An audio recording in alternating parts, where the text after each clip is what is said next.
Delphi murders. Questions for the family, Part 2.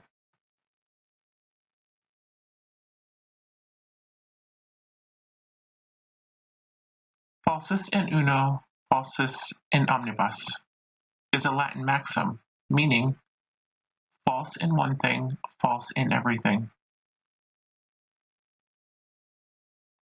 This video is part 2 of Questions for the Family. If you haven't watched part 1 yet, you can access it in the description. In some places, we seek to clarify information that may just be rumors. In others, we present contradictions and ask for more information to help us understand the truth. Many of these questions come from viewers who commented on our last video. We have given credit to those people when we were sure that is where the question originated. If we missed crediting someone, it wasn't intentional. There were so many good questions. Everyone, including family members or anyone else mentioned here, is free to contact us in the comments below. We welcome it and request it. You may also email us at somethingtosay411@gmail.com. Let's get right into it. Kelsey, on the infamous Indie podcast, February 10th, 2019, you said that Chase had to go to work an hour before you. So after he left, you, quote, sat there with his dad before work, and I got a call from my grandma. She actually called me twice, but I didn't hear my phone ring because it was on the other side of the room on the charger. And I got up because I saw that the screen was on, checked to see what it was, and I called her back. On the Scene of the Crime podcast, January 9th, 2020, of which you were a consulting producer, you said, I heard my phone ring the first time, but I figured it was just one of the robocallers, like always. So I waited a little bit, and then it rang again, and usually if my phone rings 2 times in a row, it's usually my family. So I went over to my phone, and I picked it up, and I called my grandma back, and that was around 4:12.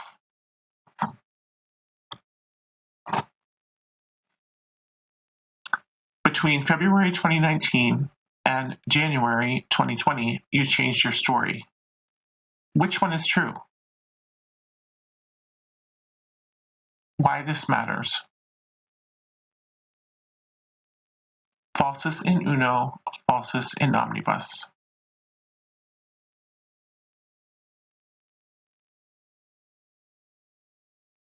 Kelsey, on the infamous Indie podcast, February 10th, 2019, you said, eventually I ended up going back to work because I told them I'd be there in a couple hours. Then I got a call that the police wanted to talk to me, so I had to leave work. I was covered in ice cream and all kinds of stuff, but I still left. On the Scene of the Crime podcast, January 9th, 2020, when speaking of the initial search, the narrator said, meanwhile, after coming up empty-handed in her search for her sister, Kelsey left to head to work, as she was already nearly an hour late for her 4:30 shift. At the September 23rd, 2022 Cold Case Symposium at Arizona State University, just last week, you said, I had to call off work and had to find a replacement before I could go over there. And so I did that. By the time I got to the bridge, my entire family was there searching.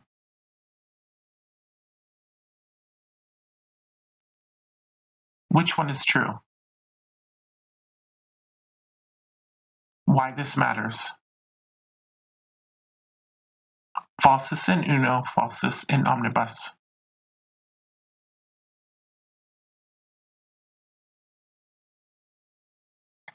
Sheriff Tobe Leesenby said, we had spoken, obviously, to the family a number of times, as far as other locations the girls could have went to, and we had learned, as far as their history, whether it be they went to each other's homes and not communicated that to other family members, that had happened in the past. There had been times where the girls had been elsewhere and had not told parents or grandparents or any other family members where exactly they were. Had you phoned the police before to report them going missing? How many times had they gone missing and when? Where were they found? How did they get there? Are these other incidents reported and logged? Thank you for your question, @Ruby.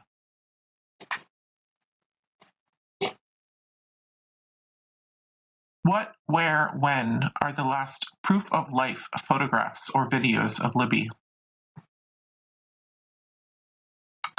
Thank you for your question. You want to know what we know.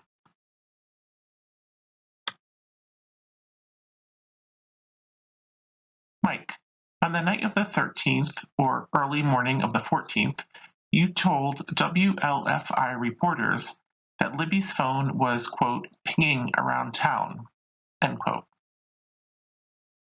Who told you this, and where exactly did it, quote, ping? How did it ping anywhere if it was on Libby's person, but she was deceased by 3:30 p.m. on the 13th? After receiving the phone records, has anyone determined what Mike meant on the 13th when he said Libby's phone was, quote, pinging around town? Kelsey later explained that Mike meant pings on the 2 towers in town. But you don't ping towers, you ping phones.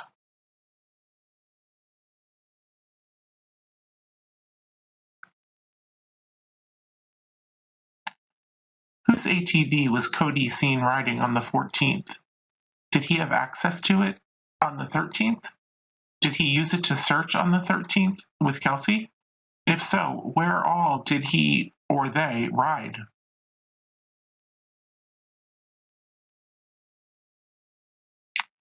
In now deleted comments, a YouTuber posted multiple comments in response to our question about Cody Patty's and Derek German's driving privileges. When we provided information contrary to what this commenter said, they decided they did not want to discuss it with us anymore and deleted their comments. We're still looking for clarification about where and if Cody Patty was working on February 13th, 2017. Keep watching, I'll explain.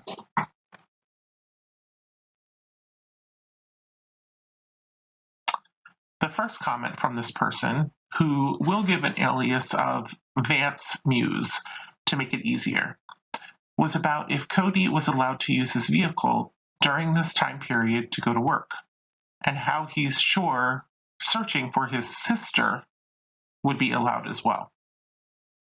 This is what he said. Something to say, nah, you aren't interested in talking to them. In fact, why not ask the questions to her prior to making the video so that your questions can be answered? Instead, you want to put out more bogus questions that have easy answers or simple answers to get views, etc. For example, Cody was allowed to use his vehicle during that time to go to work. I am sure searching for his sister would be excused. Derek was able to drive legally. Later, he lost his license for a different issue. See how there are always answers when people imply a false narrative?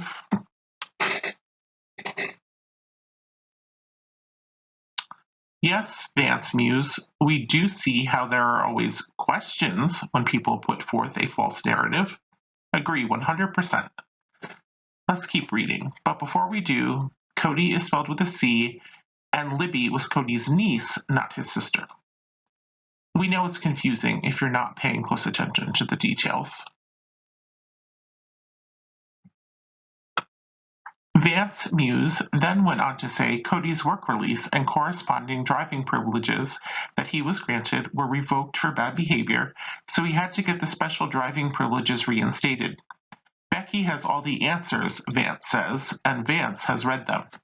Again, details are important. This is all true, but the timeline is off. Cody's driving privileges were not reinstated until May of 2018, and as a new petition. So, work release/driving privileges were granted in July 2015, revoked in November 2015, and driving privileges were granted under a new petition in May 2018. This is what Vance Muse said. Something to say. Oh, and regarding the work release, he was allowed to leave jail and work using his vehicle, then got into a scuffle and the release was canceled. Then he had to go to court and get that reinstated and is what you are seeing. Becky has the answers, I have them and read them. Before I review a few boring slides with these details from public records, I wanted to share this comment from Vance Muse. Let's pretend that somehow he didn't have permission, but they were okay with it, or maybe not. What does this imply, or what does it have to do with the murders? It's insane.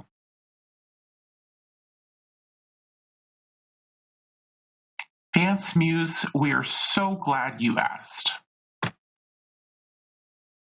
Falsus in uno, falsus in omnibus.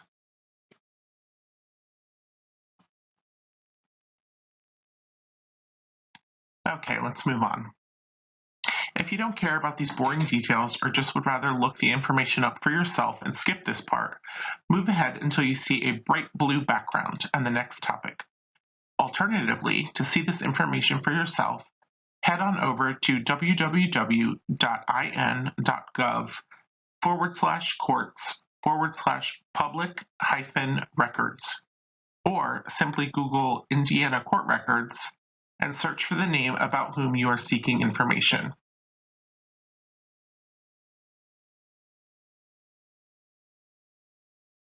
This first slide just shows the two cases we are going to be talking about. There are more cases before these, but they are not related.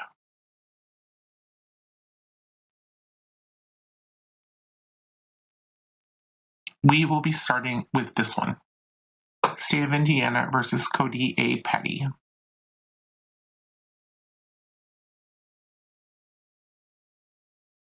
As you can see, this case that was filed on December 22nd, 2014 is for driving while intoxicated as a repeat offender.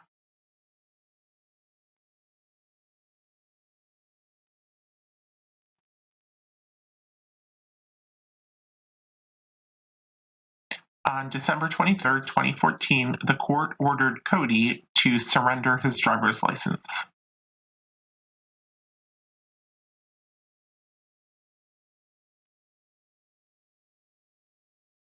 A trial was finally held on July 7th, 2015, and Cody Petty was found guilty of DUI-related charges.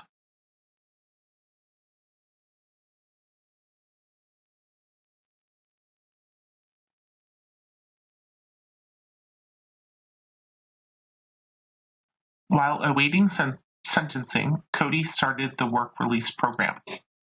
2 weeks later, on July 20th, 2015, he was sentenced to 2 years, served through the work release program. Driving privileges were asked for and granted.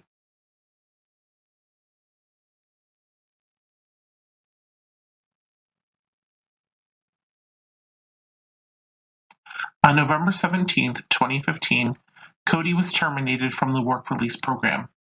We have no documentation about the reason, but Vance Muse tells us Cody got into a, quote, scuffle.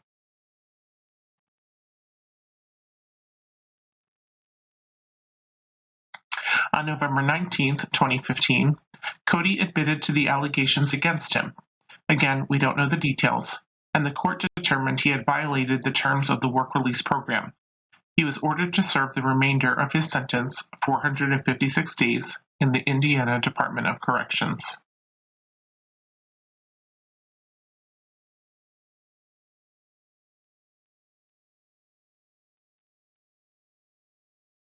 On May 3rd, 2018, Cody Petty opened a new filing, a petition for a specialized driving permit.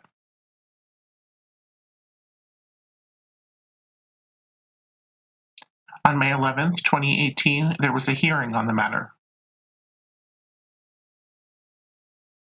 On May 22nd, 2018, Cody Petty was granted his petition for specialized driving privileges.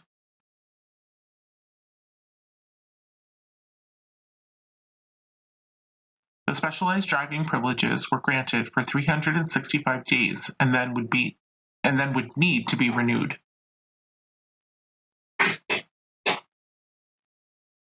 Here you can see the dates of the suspension of his driver's license, making the specialized driving privileges necessary in order to get to work.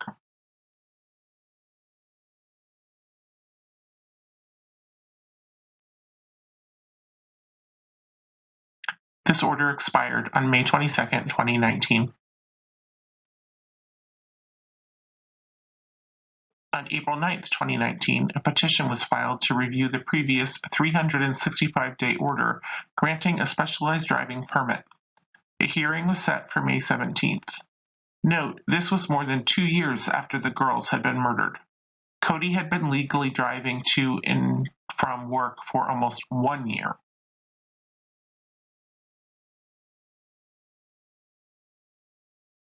A hearing on the matter was scheduled for May 17, 2019. Cody Patty was granted a renewal of his specialized driving privileges for 2 years, expiring on May 13, 2021.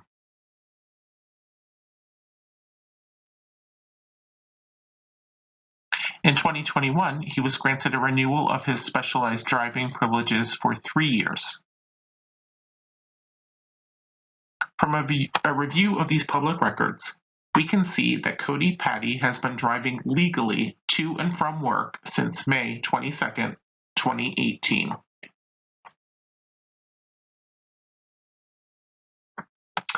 When I told Vance Muse about these findings and also reminded him, he never answered my question about where Cody was working on February 13th, 2017. He responded with this post and then deleted his comments. Did the family request he remove his comments about this matter? The rest of his comments are still there. So this is what he said. I'm out. Do your thing. It's just not right, and you will learn that someday. Later.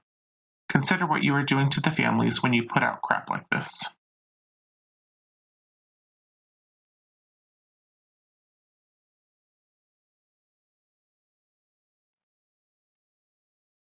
By the way, when and why did Cody move out of the Patty household? Thank you for your question, Melinda Woodring.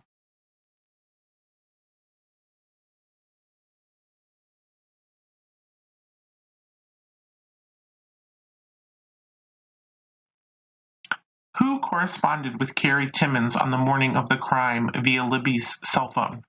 Was it Libby or someone else? Thank you for your question. Rather not say, rather not say. Kelsey, did you and Libby have the same model of cell phone with AT&T service? Did you at any time switch SIM cards with Libby's device? Thank you for your question at Purposeful Pain 4217.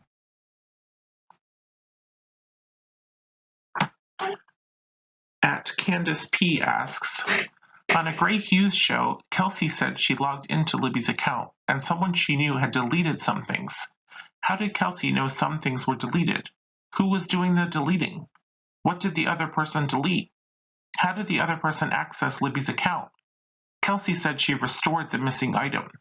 How exactly did she do that? Where was Kelsey when she was doing all of this? What was the date? Was LE supervising her actions? Knowing something was deleted seems to point to knowing it was there in the first place. Was Kelsey in Libby's messages? And if so, why?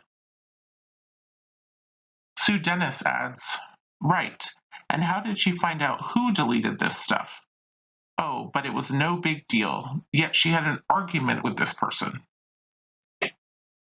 Kelsey, why and when did you determine that information being surreptitiously deleted from a murder victim's social media was not a big deal? Sue Dennis also asks, Becky, why is it that you so freely tell us the time that Derek called Libby and the time you tried calling Anna and Kelsey? You tell us the time that Cody got to your house, the time you called Mike, the time the police were called, the time the girls had breakfast, the time they left, etc. Yet, you cannot or will not tell us when and how exactly Derek knew the girls needed a ride home. Great question, Sue Dennis. It really seems like with all the phones being used, this would be in the phone records somewhere. Why, Kelsey, did you tell Kendall Ray that you, Becky, Libby, and your dad discussed the girls going to the trails and you all agreed? This is in direct conflict with the story that he knew nothing about it until Libby contacted him for a ride home. Why did you tell yet another story when you commented in a Gray Hughes live? While he was discussing the morning of the 13th, you stated that Derek left the house no more than 30 minutes after breakfast. Your statement actually was in direct conflict with what Gray Hughes was saying, but he blew your words off and acted like it was nothing. Kelsey, why did you leave your home early morning on the 14th, the middle of February, without a jacket? You stated that you got to the fire station and decided it was cold, so you left there and went to Chase's house for a jacket. Why did you really go to Chase's house? Kelsey, were you or Libby ever on the bridge before that day? We'd love to see pictures of you or her on the bridge if they exist.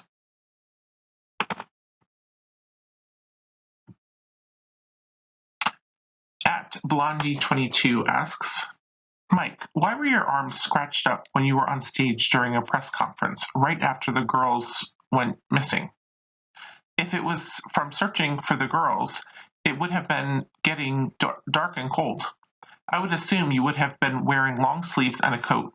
In fact, you were interviewed by the news with a coat on the evening of the search. Blondie22 also asks, Kelsey, did you go geocaching at Monon High Bridge or anywhere else the weekend before the girls went missing, the 11th or 12th? You told James Renner you did. Who went with you? Libby? Abby? Anyone else? Becky told James Renner you hadn't been out there since the previous fall. Daddy Poorbucks wonders, why the absolute, quote, radio silence from Derek German and Cody Patty? And how about Mike Patty? Am I the only one who thinks it's a little distasteful the way he has turned this whole thing into an ATM for himself and the family? Is money the way he keeps everybody quiet? Kathy Cook wants to know what the family's thoughts are about not being cleared after almost 6 years.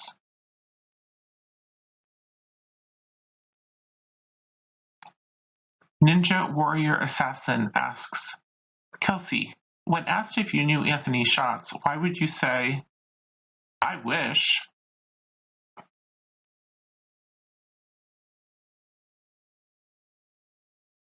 Kelsey, did you change clothes at any time after leaving the house with the girls? You've said you showered at your boyfriend's house after already getting ready for work at home just a few hours before. Did this include a clothing change for you also? Faname Laname asks, did you paint or touch up the purple room on February 13th or February 14th? Where and why? Why do you think law enforcement displayed a photograph of an empty bridge at the April 2019 press conference instead of the photograph with Abby on the bridge or the photograph with BG on the bridge? Kelsey, how many times have you been interrogated? We've heard you say upwards of 7 times. Is this true or an exaggeration?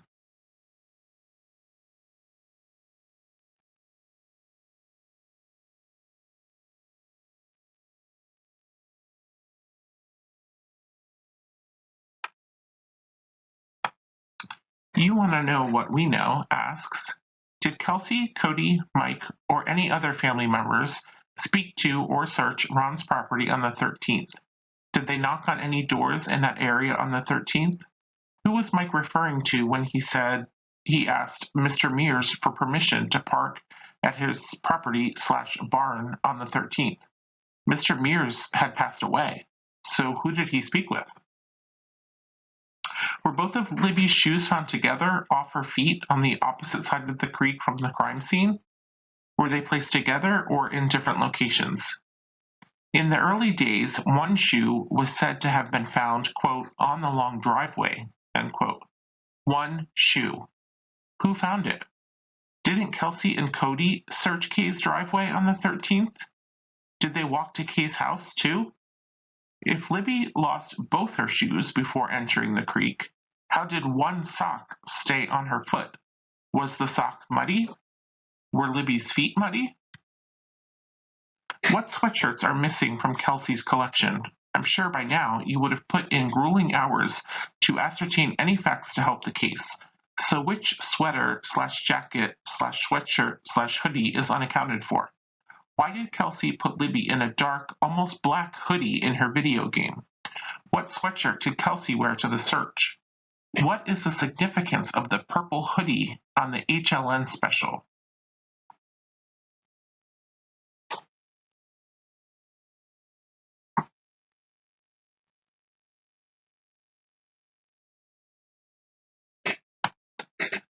At KLL says, on December 28th of 2016, Kelsey tweeted that, quote, 2017 is probably going to be a bittersweet emotional mess, but I'm going to make the most of it. 48 days later, the girls would be found. Kelsey, why did you think 2017 was going to be so bittersweet and emotional?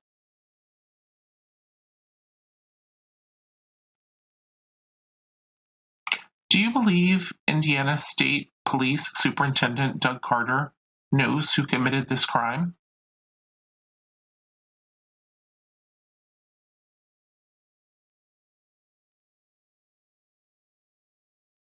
Mike, whose canoe did you use on the first night, wee hours of the morning search? From where did you put it in the water? Kelsey, why did you call your mom, Carrie Timmons, to ask if she had seen Libby? Did you do the math first? If you dropped the girls off at 1:38 p.m., how could they have made it to Kentucky by the time you called your mom? Who is the relative who works at the news station and was called the first night? Since the murders, how many of those closely associated to the girls have sold and bought new vehicles? And how soon after the murders did this occur?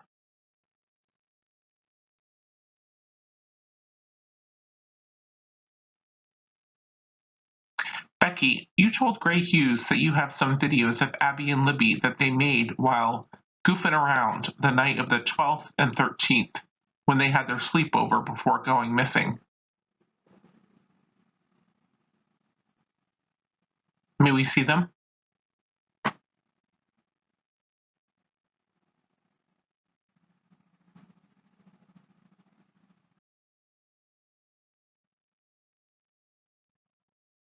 Loopsy Lou asks, Becky, when asked in October 2020 if the last Musical.ly, now TikTok, video Libby posted was made the night before the girls went missing, you said, if I had to guess, I would say not the night before. Abby has her hair down. All the pictures and videos LE gave me from Libby's phone from the night before, her hair was up.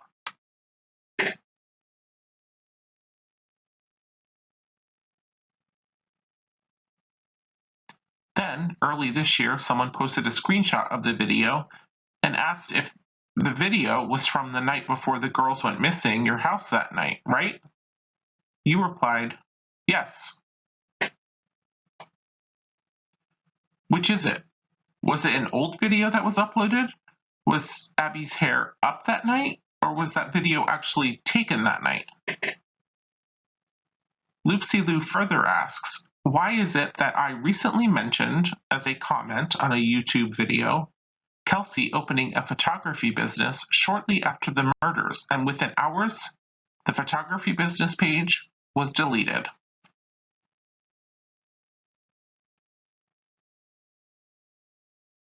Becky, this is the timeline of events you have recalled from watching additional video footage. 1. Libby starts recording BG. 2. Girl talk. 3. Mention of the man behind them. 4. Discussion and whispering of what they should do. 5. Commenting something like, the trail ends here. 6. BG says, guys. 7. Libby responds. 8. BG says, down the hill. You have said these events happened in this order. Now we know from Ron Logan's affidavit that the video was only 43 seconds. This seems like a whole lot going on in less than a minute. So Libby records BG from 60 feet away, and all this happened in 43 seconds? They are presumably scared enough to start recording, but just casually go into girl talk?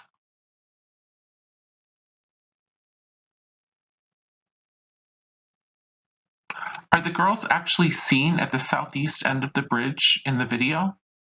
Did Libby just decide to shut off the recording?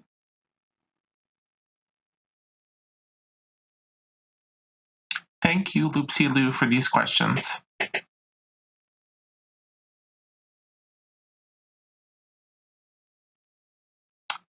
Junior Charter asks, how did nobody see them that day?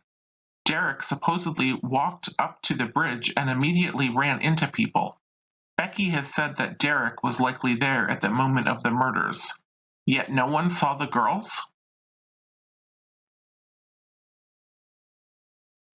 Did law enforcement do a thorough search of Libby's room? Thank you for your question at MK. Is it true that Kelsey and Chase were seen on camera coming and going in Chase's truck all through the night of the 12th into the 13th? Is it true that Libby wanted to go live with her mother, Carrie, and her other sisters in Kentucky? Since Kelsey had Libby's social media passwords, like she said, and Mike, you all went through Libby's social media, did no one see this communication between Libby and Anthony Schatz supposedly planning to meet at the bridge? Wouldn't that have threw up a red flag? Kelsey, did you mention to Barbara McDonald about communicating with the Anthony Schatz account? Is that specifically why she asked Kegan Kline if he recalled talking to you? And if not, how did Barbara know this information, and why did she ask? Kelsey, how did you feel when you heard that question being asked of Kegan Kline?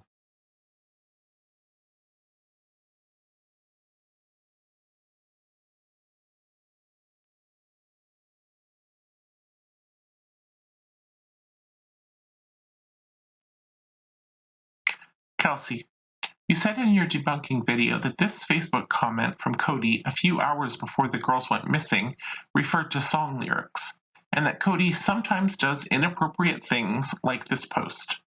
What song was that from? Has anyone ever been able to find this song?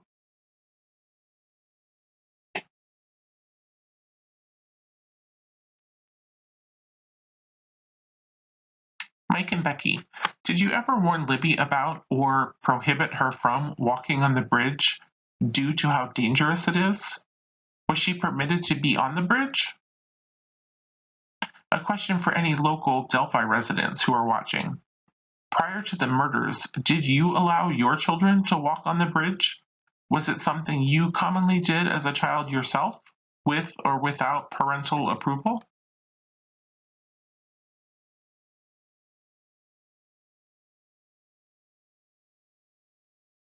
Kelsey, you posted a nostalgic video of Libby's to Instagram, April 29th, 2019, with this caption, originally written by Libby. When you decide to be fancy after shaving.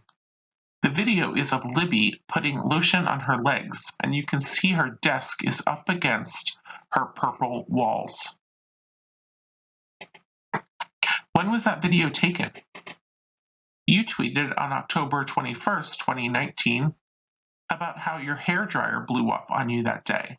You said, not that long before the murders, Lib decided she wanted to redecorate her room.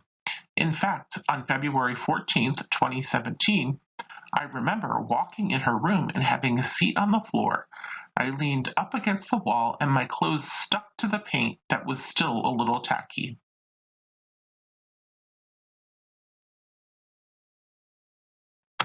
So was that video taken the day or two before the murders? Since the walls were purple in that photo, when was the video of Libby putting the lotion on her legs taken? The walls were already purple in that photo. Was the desk up against a freshly painted, wet wall?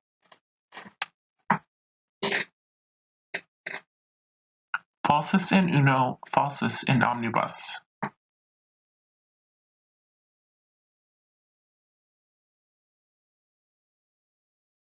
I think he is somebody close to us. We probably talk to him every single day. Kelsey Seibert, November 2019.